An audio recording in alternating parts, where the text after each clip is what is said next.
Sa patuloy na pagpapaigting ng matibay na ugnayan ng pulisya at ng komunidad, matagumpay na naisakatuparan ang isinagawang simultaneous community engagement ng mga kapulisan ng Eastern Police District sa iba't ibang barangay sa Metro East na naglalayong makapagbigay ng mga bagong kaalaman at kaunting tulong para sa mga mamamayan.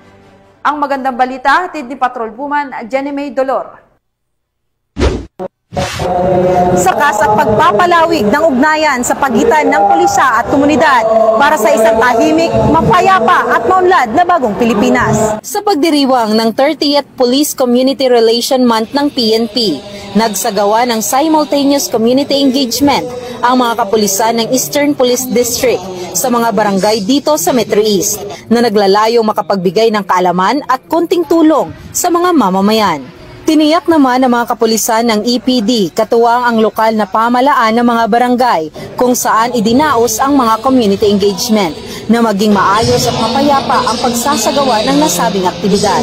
Papasalamat ako sa mga tulong na binigay ng kapulisan at ang mga learning na aming natutunan. At kahit paano nagkaroon po kami ng konting kaalaman sa pamagitan po ng ating kapulisan. At ganun din po sa aming barangay. Maraming salamat sa pagbibigay mo sa amin ng isang learning na talagang maisasabuhay namin at magagampanan namin. Hindi may kubli ang sayang nadama ng mga residente ng iba't ibang barangay na nasasakupan ng Eastern Police District sa mga natanggap nilang munting tulong mula sa mga kapulisan. Kami po ay nandito sa Barangay Manggahan, Pasig City upang magsagawa ng community engagement in relation sa selebrasyon ng Police Community Relation Month.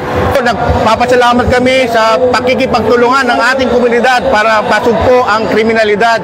Sana po tuloy-tuloy ang kanilang pakikipagkoordinasyon sa amin upang nang sa gayon matutukan natin ang paglaban sa anumang klase ng kriminalidad. Magandang araw ho sa inyong lahat. Ako po si Kapitan Kim Cruz ng Barangay Manggahan at kami ho sa Barangay Manggahan ay lubos na nagpapasalamat sa PNP natin dahil ho dito sa programang ito. Ito po ay pagpapatunay na within 5 minutes ay dapat ho makapag-responde ang ating kapulisan. Pero ang pananagutan ho ay hindi lang ho nasa kapulisan. Nandito rin ho sa barangay at syempre ho nasa ating lahat ng mamamayan. Nangharana naman ang bandang silangan sa mga kababayan natin sa Barangay Manggahan, Pasig City na mas lalong nagpabigay ng kulay at kasiyahan sa ating mga kababayan. Layunin din ng programang ito na mabigyang ngiti ang mga labi ng mamamayan dahil kung tayo'y magtutulungan, maunlad na bayan na may ligtas at mapayapang pamayanan ang ating matatamasa. Mula dito sa Eastern Police District, ako po ang inyong Police News Network Correspondent, Patrol Woman Jenny May Dolor, alagad ng batas, tagataguyod ng Balitang Pulis.